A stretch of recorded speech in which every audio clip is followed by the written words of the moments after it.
امجد صاحب ایک مہربان آدمی تھے۔ ان کے پاس بہت ساری بکریاں تھیں۔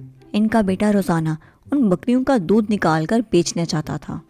ایک دفعہ وہ مکان کے پیچھے بنے باڑے میں دودھ نکالنے گیا تو اسے اپنی ایک بکری کم لگی۔ اس نے سوچا بکری شاید کوئی چرا کر لے گیا ہے۔ وہ فوراً سے اپنے ابا کے پاس گیا اور جا کے ان کو بتانے لگا کہ باڑے سے ایک بکری غائب ہے۔ امجد صاحب کہنے لگے کہ ایسا کیسے ہو سکتا ہے؟ ابھی وہ اس سوچ میں ہی تھے کہ اچانک ان کا بیٹا کہنے لگا کہ کہیں یہ کام ہمارے محلے میں رہنے والے کسائی کا تو نہیں؟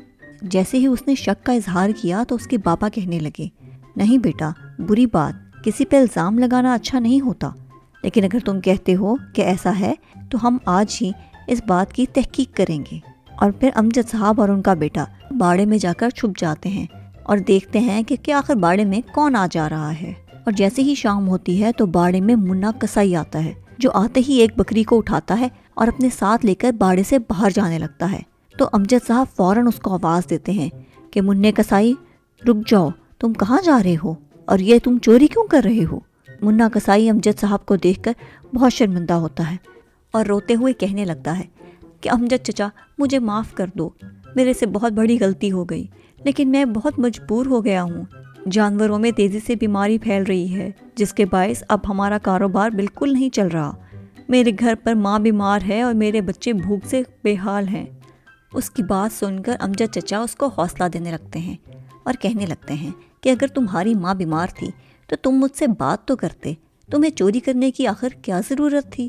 اب تمہیں اس چوری کی سزا تو ملے گی۔ ان کی بات سن کر منا کسائی بہت پریشان ہو جاتا ہے۔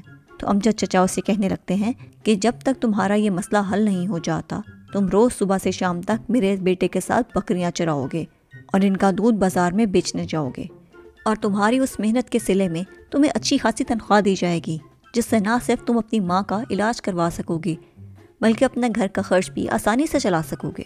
منا کسائی امجد چچا کی بات سن کر بہت خوش ہوتا ہے اور ان سے کہنے لگتا ہے، بہت بہت شکریہ امجد چچا آپ کا۔ اگر ہر انسان آپ کی طرح ہی سوچے اور دوسروں کے کام آئے تو ہمارے معاشرے سے تمام جرائم ختم ہو سکتے ہیں۔ جی تو پیارے دوستو، اگر آپ اس طرح کی مزید مزے کی کہانیاں سننا چاہتے ہیں تو میرے چینل کو لائک، شیئر اور سبسکرائب کیجیے۔